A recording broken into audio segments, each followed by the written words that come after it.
Moral language is constantly changing.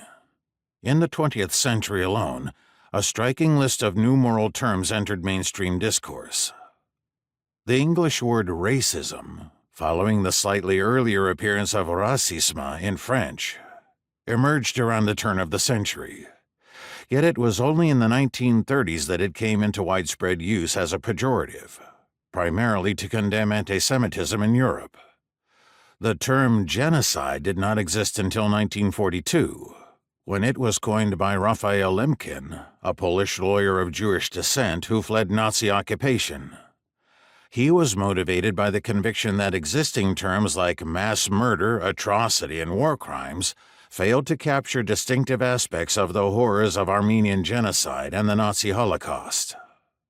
Sexism was not coined until the 1960s, overtaking the popularity of earlier phrases like male chauvinism and male supremacy. Its coiners, Pauline M. Leet in a 1965 speech at Franklin and Marshall College, and in print Caroline Bird in a 1968 essay, both introduced the neologism by way of analogy with the existing term racism. Bird's editors initially objected because they could not find the word in the dictionary. The invention of the term sexual harassment would have to wait another full decade.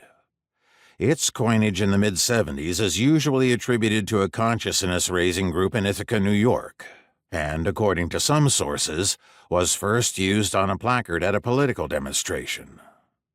Hate speech is younger still, first introduced by legal scholars only in the late 1980s. To this list we could add many others, including child abuse, domestic violence, and climate crisis. None of these terms were in wide circulation a century ago. Measured against the history of human linguistic capacity, they are in their infancy,